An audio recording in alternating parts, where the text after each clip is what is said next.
mahabbaka wa hubba ma yuqarribuna ila hubbika ya Allah. Wa sallallahu ala sayyidina Muhammad wa ala alihi wa sahbihi wa sallam. Alhamdulillahi rabbil alamin.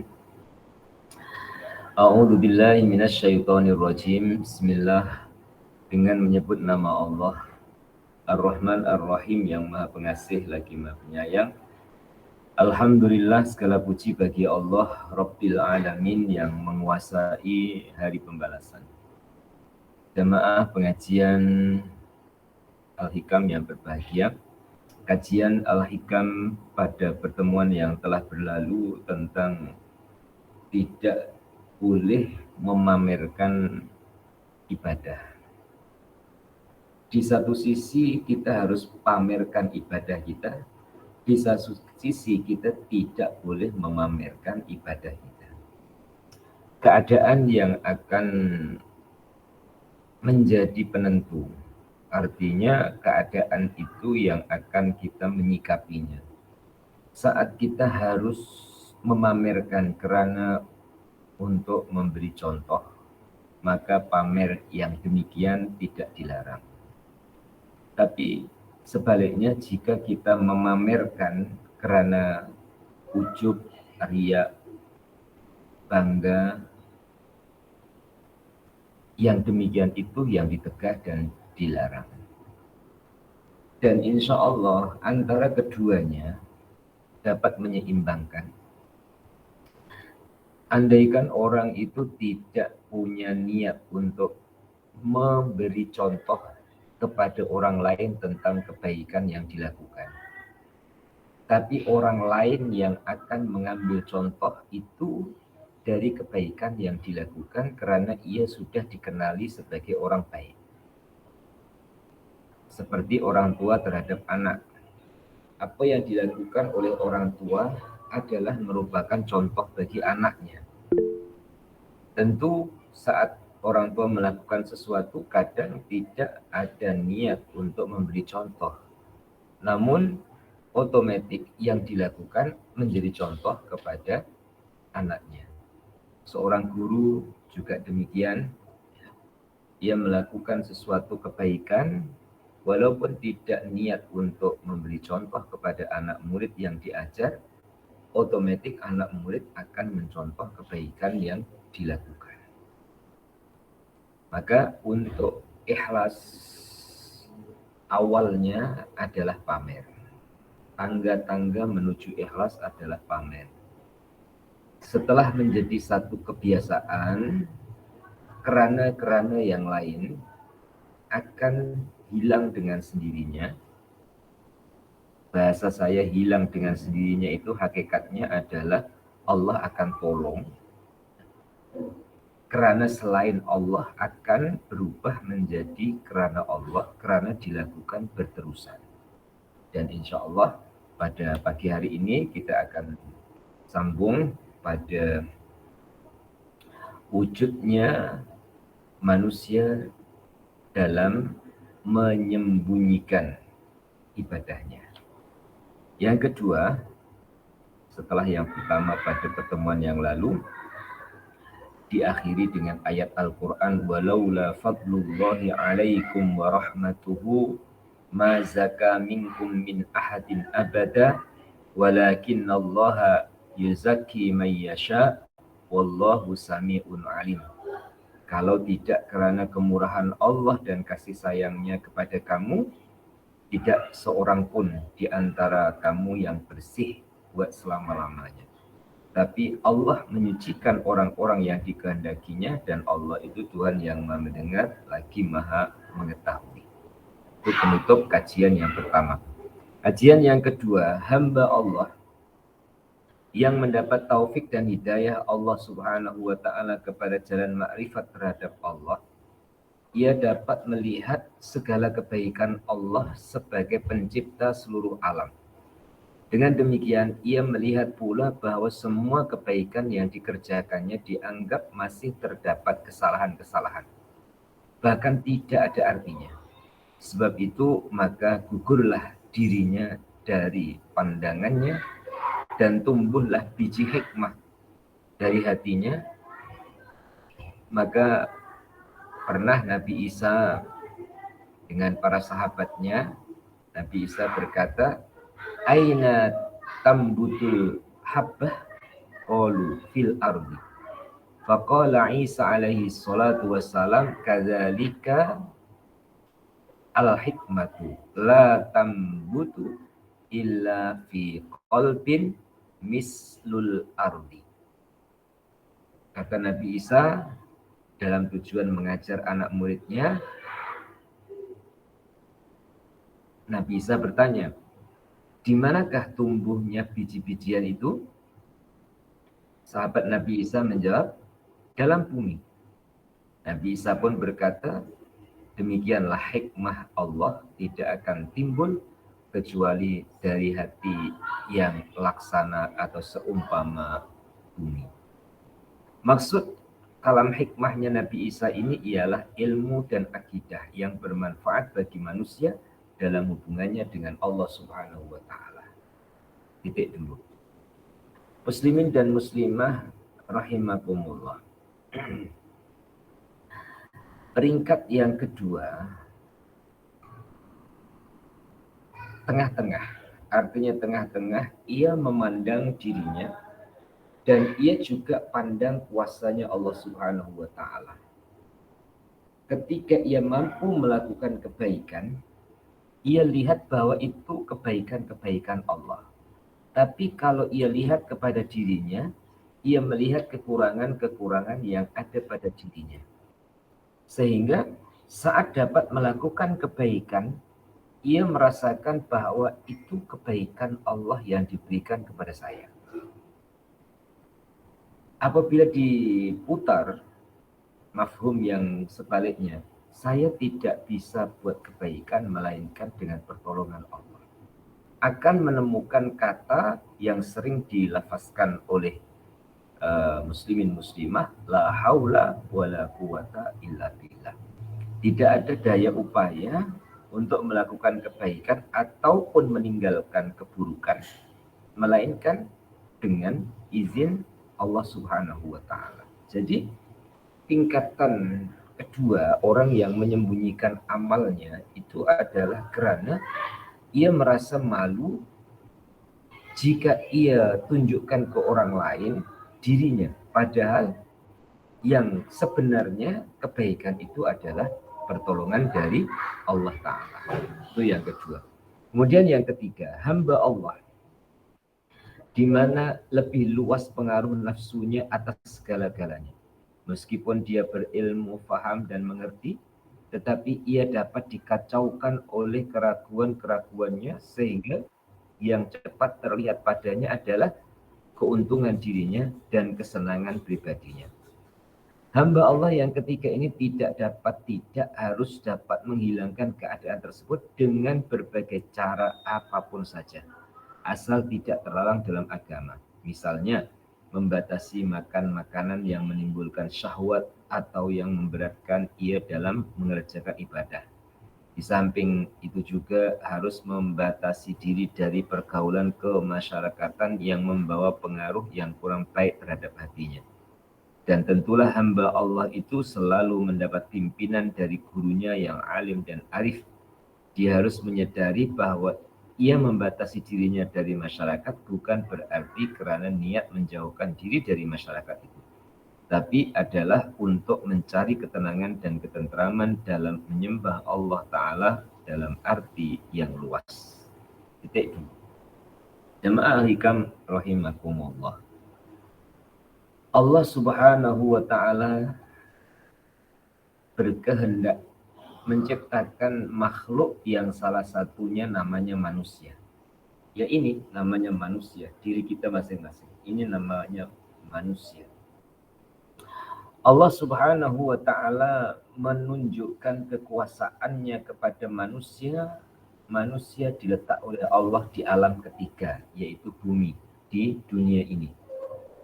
Supaya manusia lihat bahwa Allah itu benar-benar berkuasa. Eksperimen satu biji ya, diletakkan di tanah, kemudian dipasang CCTV. Bertambah jam atau bertambah harinya, biji itu akan tumbuh. Kuasa Allah Subhanahu wa Ta'ala yang dinampakkan supaya kita benar-benar mengakui kuasa Allah dan meyakini akan kekuasaannya, ini sangat memberikan pengaruh kepada keakuan seseorang saat ia diperdaya oleh nafsunya. Karena orang yang diperdaya oleh nafsunya, ia akan melihat akunya lebih besar dari Allahnya. Maka pada saat ia merasa akunya lebih besar dari Allahnya, ia pun terhalang dari mengembalikan kebaikan yang dilakukan itu adalah kebaikan dari Allah. Ia terhalang itu, sehingga yang nampak adalah aku, dan aku. Nah, orang yang ketiga ini harus melakukan latihan, harus melakukan riyadhah. Contohnya ya, dengan cara mengurangi ataupun membatasi sesuatu yang boleh menjadikan nafsunya membara ataupun nafsunya bergolak. Ya. Baik itu dengan jalan puasa ataupun dengan jalan meninggalkan sesuatu, meninggalkan makanan yang bernyawa atau teori-teori lain yang diajarkan oleh gurunya. Ketika ia membatasi ataupun melatih, ia akan merasa bahwa Allah itu maha kuat. Karena pada saat itu ia merasa aku lemah. Begitu juga pada saat ia berhubungan dengan masyarakat, berhubungan dengan orang ramai. Yang boleh jadi dengan hubungan itu, seseorang banyak lalai, banyak terpedaya, banyak terbuai. Ia pun mulai membatasi hubungan dengan orang lain. Dalam arti bukan memutus tali silaturahim, tapi ia mempersiapkan dirinya sebelum bertemu dengan makhluk yang berada di sekelilingnya. Karena ketika seseorang itu sudah dapat memposisikan dirinya sebagai hamba Allah, bersama Allah ya hamba Allah, bersama hamba Allah ya tetap hamba Allah. Kadang orang bersama hamba Allah, jika ia dikuasai oleh kesombongannya, ia merasa lebih baik daripada yang lainnya, padahal belum tentu kalau ia lebih baik dari lainnya. Oleh yang demikian, peringkat yang ketiga atau jenis yang ketiga ini perlu guru mengaji yang menasihati dirinya, kemudian melatih dengan cara uzlah, riyadhah, ataupun latihan-latihan kerohanian yang diajar oleh gurunya. Dan insya Allah salah satunya adalah seperti yang sedang kita lakukan ini. Puan-puan dalam waktu tempoh 1 jam, ya duduk di depan komputer atau depan laptop atau depan handphone untuk sama-sama mengaji. Konsentrasi kita, fokus kita adalah kepada ilmu. Sebenarnya fokus seseorang kepada ilmu adalah jalan menuju ke Allah, Tuhannya ilmu. Satu-satu pekerjaan harus dilakukan dengan fokus. Ini nasihat secara umum. Seorang pekerja harus fokus dengan pekerjaannya. Karena dengan fokusnya itu, ia akan dibantu, dibimbing oleh Allah Ta'ala, bukan berterhenti kepada pekerjaan, tapi juga akan ingat kepada yang maha memberi pekerjaan. Tidak lain adalah Allah. Dalam mencari rezeki juga demikian. Ia akan dibimbing oleh Allah untuk menemukan Allah Tuhan yang maha memberikan rezeki. Mengaji, ia akan menemukan Allah Tuhan empunya ilmu. Tinggal kita mengkiaskan. Karena semua yang kita cari itu ada di sisi Allah, tapi Allah Ta'ala tunjukkan jalan menuju kepadanya. Jalan menuntut ilmu juga sampai ke Allah, jalan bekerja sampai ke Allah, ya, jalan berniaga, berdagang juga akan sampai kepada Allah. Nah, sampai kepada Allah tentu melalui lika-liku, ya, melalui ujian dan dugaan. Perlu nasihat, perlu orang yang menasihati kita supaya kita tetap maju ke depan, bukan belok kanan, bukan belok kiri, ya, dan akan sampai kepada tujuan. Di bawahnya berkata Syekh Abu Abbas Al-Mursi, gurunya Imam Ibn Athaillah, man ahabbat tuhur fahuwa abdut tuhur, wa man ahabbal khulafa fahuwa abdul khafa, wa man kana abdallah fasawa'un alaihi azharahu au akhfahu. Yang artinya, barang siapa yang cinta pamer ataupun menunjuk-nunjuk, maka ia adalah hamba dari pamer itu sendiri. Barang siapa yang cinta pada menyembunyikan diri atau menjauhkan diri dari masyarakat tanpa tujuan menghampirkan diri kepada Allah, maka ia adalah hambanya.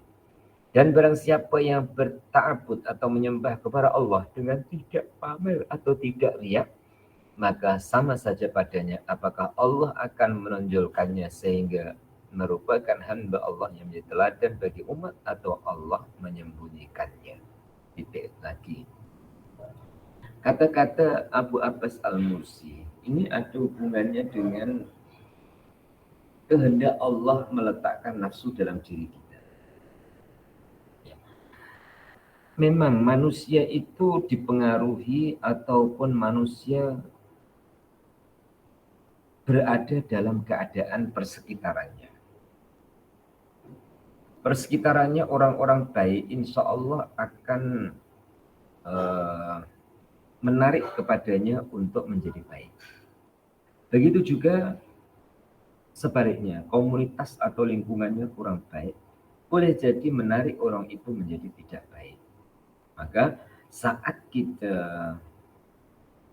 melihat diri kita, dan mestinya bukan setiap saat kita lihat diri kita, kemudian kita menemukan adanya kebaikan yang mampu kita lakukan, kita harus menyambungkan bahwa itu pertolongan Allah. Satu. Yang nomor dua, jika kita lihat diri kita, ternyata khidmat kita bukan ke Allah, tujuan kita bukan ke Allah, tujuan kita kepada selain Allah. Inilah yang dikatakan oleh Abu Abbas Al-Mursi, orang itu akan menjadi hamba selain Allah. Padahal kita diciptakan oleh Allah adalah untuk menghambakan diri kita, zahir batin kita kepada Allah. Maka teorinya ulama, kita mencintai apa saja yang kita cintai itu harus di atas dasar cinta kita kepada pemiliknya. Baik itu mencintai pasangan, mencintai anak, mencintai harta benda, mencintai pekerjaan, agar supaya kita tidak terhenti kepada selain Allah. Saya buatkan contoh, ya. Pekerja bawahan, karyawan, ya. Itu atasannya ada bahasa Indonesianya mandor, ada pengetua. Nanti di atasnya lagi ada pimpinan, nanti di atasnya lagi ada manajer, di atasnya lagi ada CEO, atasnya lagi ada owner. Jadi peringkat bawah ini melihat bahwa dia itu bekerja dengan siapa? Dengan pengetua umpama. Salah. Memang pengetua yang mengarahkan dia untuk melakukan sesuatu. Tapi pengetua ini juga ada orang di atasnya. Ya, ada birokrasi yang di atasnya. Sampai kepada ownernya, kepada pemiliknya. Kalau seseorang itu hanya mengambil hati atau mengambil muka di depan lapisan pertama yaitu pengetua, maka ia akan terhenti di situ dan ia tidak sampai kepada yang di atasnya. Ya. Begitu juga kita dengan pekerjaan kita, ya, yang swasta ataupun yang berhubungan dengan kerajaan ataupun dengan pemerintahan. Mari kita sambungkan bahwa kita itu kerja dengan Allah, kita khidmat dengan Allah, kita ibadah dengan Allah. Walaupun saat kita lihat secara zahirnya adalah kepada manusia.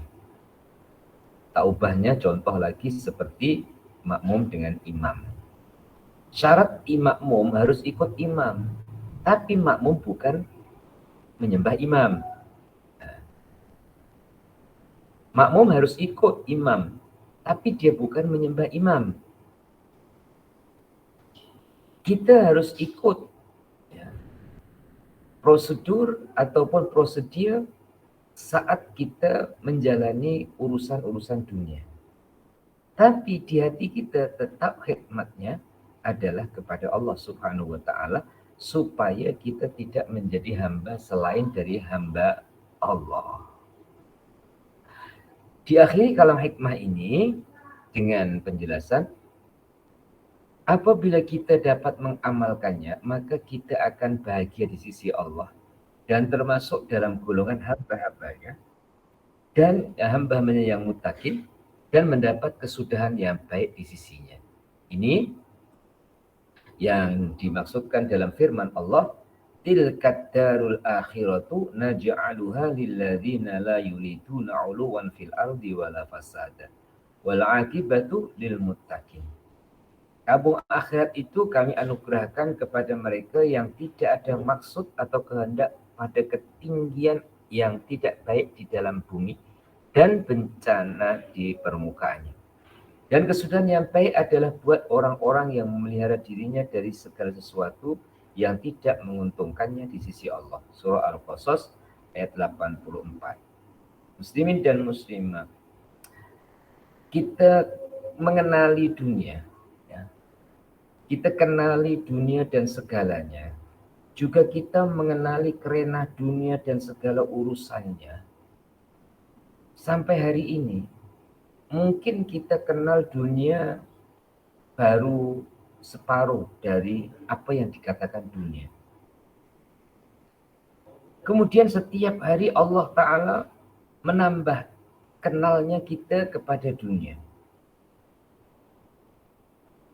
Saat kita mulai dan bertambah kenal kita kepada dunia, andaikan kita ditanya, apa itu dunia? Telah diberi jawaban oleh ulama untuk kita kongsi bersama. Dunia itu segala sesuatu yang melupakan kita dengan Allah atau menjauhkan kita dengan Allah. Nah, menjauhkan dengan Allah ataupun melupakan Allah itu sesuatu yang bermula dari sifat yang tercela atau sifat yang tidak baik. Salah satu dari sifat itu adalah riya, ujub, sombong, dan sifat-sifat ketidakbaikan lainnya, termasuk uluwan fil ardi dalam ayat ini, ya, termasuk ingin kehormatan. Salahkah seseorang itu ketika ingin menduduki satu jawatan? Apakah orang yang ingin menduduki satu jawatan itu adalah ingin kemuliaan? Tidak semua begitu. Karena ada hamba Allah Subhanahu wa Ta'ala yang memang layak untuk berada dalam posisi itu, dan ia pun diminta untuk berada di dalam jawatan itu, tapi sedikit pun hatinya bukan karena ingin kemuliaan. Terus ingin apa? Ia ingin khidmat kepada Allah melalui jalan itu. Supaya tidak terlalu jauh, keluarga dulu, keluarga, istri, ya. Istri dengan suami itu bukan istri kerja dengan suami yang harus dibagi upah ataupun gaji. Tapi istri adalah jalan khidmatnya kepada Allah itu melalui suami. Dalam keluarga lagi, orang tua jalan khidmatnya kepada Allah melalui anak-anaknya. Nanti baru melebar kepada jiran tetangga, kalau sebagai guru melebar ke anak muridnya, terus sampai ia merasakan bahwa Yang ia lakukan itu bukan karena ingin kemewahan, bukan karena ingin kemegahan, bukan karena ingin kemuliaan. Tapi ia ingin menunjukkan hikmatnya kepada Allah. Orang yang seperti itu bukan lagi disebut yuriduna uluan fil ardi wala fasada.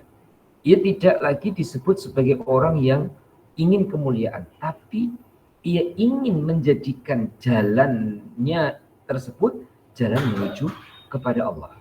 Ya. Jalan menuju ridhonya Allah. Maka dalam ayat ini terakhirnya adalah wal aqibatu lil muttaqin. Kesudahan yang baik itu adalah kepada orang yang bertakwa, karena orang yang bertakwa orientasinya adalah Allah bukan dunia. Orang yang bertakwa wawasannya adalah akhirat, bukan wawasan dunia yang sifatnya sementara. Demikian untuk kalam hikmah ini, dan kita teruskan di kalam hikmah berikutnya tentang uzlah. Ya. Uzlah adalah satu-satunya jalan mendekatkan diri kepada Allah. Apa itu uzlah? Ya. Bahasa Arab yang sudah biasa disebut dalam bahasa Melayu ataupun bahasa Indonesia, uzlah itu mengasingkan diri. Dan pada era kita saat ini, untuk uzlah berada di gua atau berada di puncak gunung sudah bukan zamannya, walaupun ada. Ya. Uzlahnya kita adalah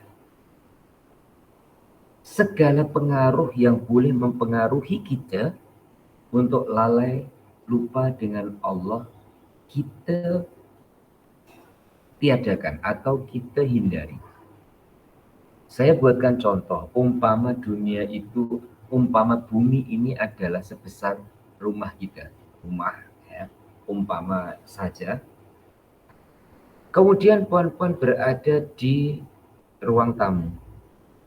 Ada TV, ada hiasan dinding, ada yang lain. Yang namanya uzlah itu apakah harus membuang TV-nya? Apakah harus membuang hiasan dindingnya? Apakah harus membuang radionya? Tidak. Karena dalam rumah itu ada bilik. Dalam biliknya itulah dia dapat uzlah. Dari hal-hal yang boleh melalaikan dan melupakan ia dengan Allah Subhanahu wa ta'ala. Andaikan itu juga masih sulit untuk dilakukan, muslimin dan muslimah, setidak-tidaknya di era kita ini adalah membatasi teknologi digital yang boleh memperdayakan kita untuk membuang waktu ataupun untuk kita menjadi banyak lalai dengan Allah Subhanahu wa ta'ala yang disebut sebagai handphone. Namanya memang sudah handphone, ya, pun di tangan, ya. Tapi kalau ia selalu berada di tangan kita, malapetaka. Malapetaka itu hubungannya dengan istri terganggu, dengan anak-anak dan yang lain. Ia bermanfaat, tapi ia juga boleh menjadi mafsadat. Ia boleh membantu kebaikan. Ia juga boleh membantu kepada keburukan. Nah, coba yang punya handphone ya, untuk pagi ini digunakan ngaji bersama. Ya.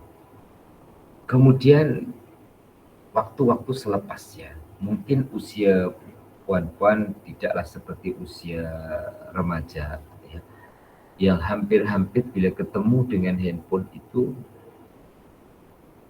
ia lupa kepada tanggung jawabnya, bahkan dengan adik-beradiknya tidak bertegur sapa karena sibuk dengan handphonenya masing-masing. Nah, handphone ini diri kita uzlahkan, diri kita lepaskan dari ikatan tersebut, supaya hubungannya dengan Allah Subhanahu wa ta'ala semakin kuat, kepada Allah juga semakin banyak kecuali seseorang itu bersama dengan dunia atau bersama dengan bumi dan segala isinya dapat menyambung kepada Allah. Maka tidak semua orang menggunakan teori uzlah itu harus sendirian. Tapi justru ada orang yang mempraktikkan uzlah itu bersama dengan orang. Sebab yang dikosongkan adalah hatinya.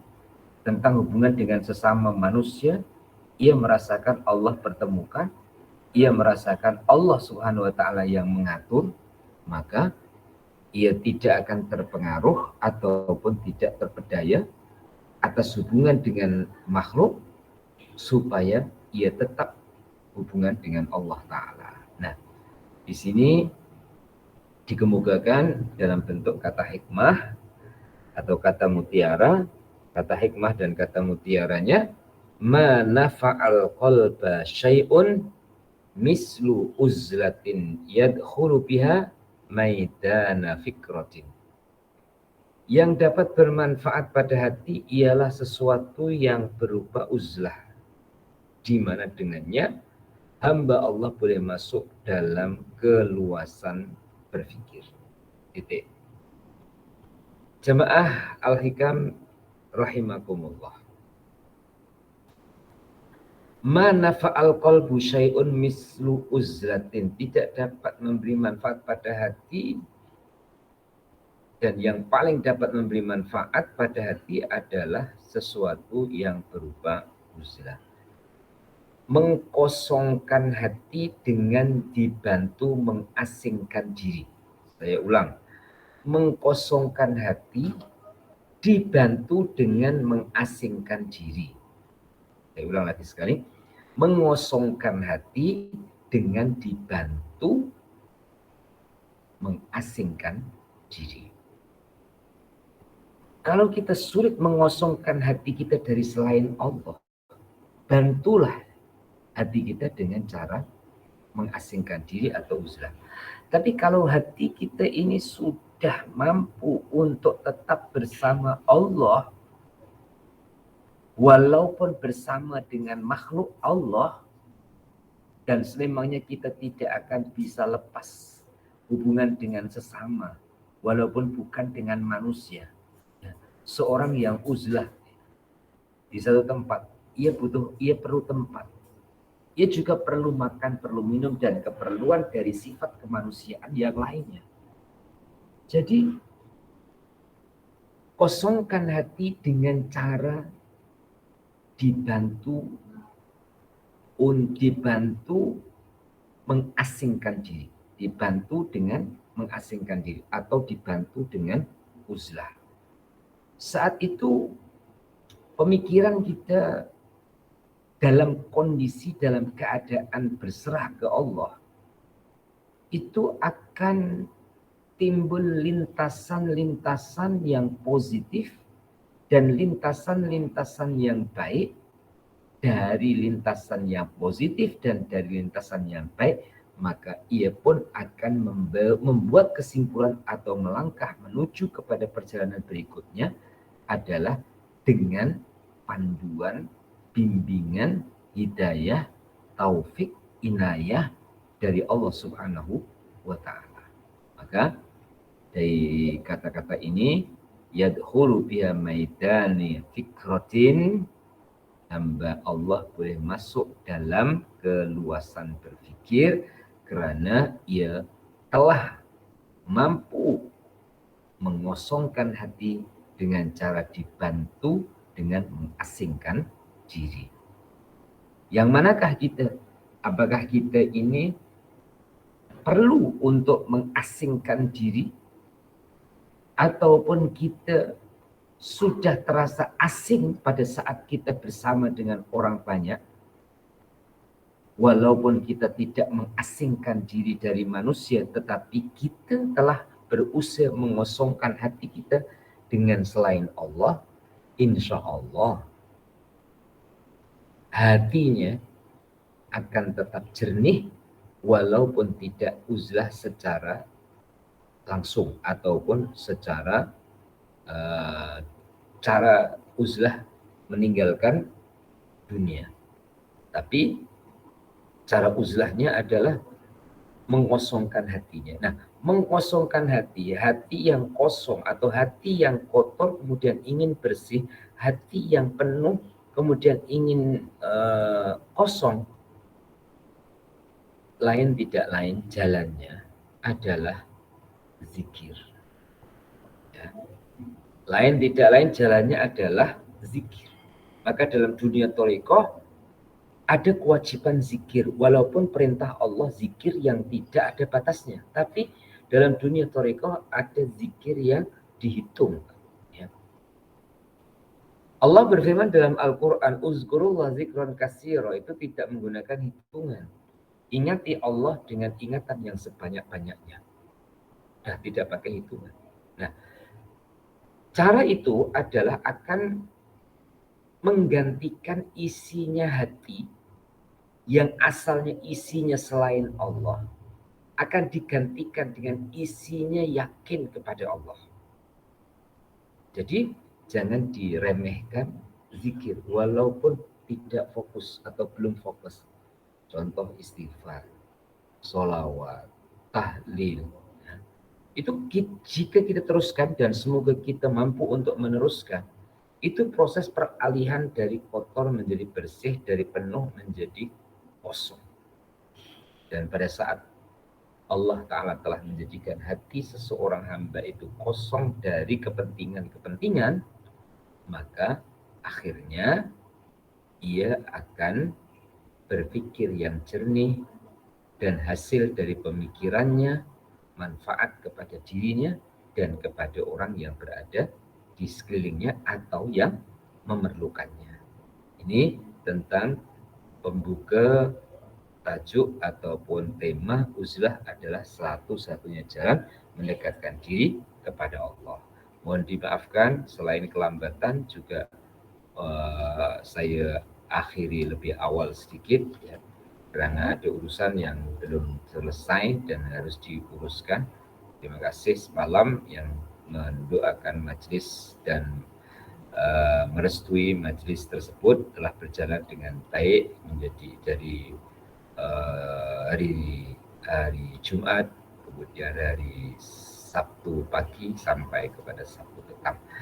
Semuanya adalah atas pertolongan Allah dan kita ini dijalankan oleh Allah Subhanahu wa taala, juga dikasih modal oleh Allah. Semoga yang diberikan oleh Allah dapat kita manfaatkan untuk kembali ke jalan Allah. Kita akhiri bersama dengan baca doa. Bismillahirrahmanirrahim. Allahumma sholli wa sallim ala sayyidina Muhammad wa ala ali sayyidina Muhammad. Alhamdulillahi rabbil alamin. Allahumma rzuqna ilman nafi'ah wa amalan sholihan maqbula wa rizqan halalan thayyiban wasi'an baraka. Allahumma hdina binurika ilaika wa akimna bisidqi budiyati baina yadayka wa 'allimna minal mahzun wa sunna bisirri ismikal masun. Rabbana atina fid dunya hasanah wa fil akhirati hasanatan wa qina adzabannar. Sallallahu alaihi wasallam Muhammad wa ala alihi wasallam. Alhamdulillahi rabbil alamin. Taqabbalallahu minkum minna wa minkum taqabbal ya karim. Kiranya kurang lebihnya minta maaf. Diakhiri hadanallahu wa iyyakum ajmain. Assalamualaikum warahmatullahi wabarakatuh.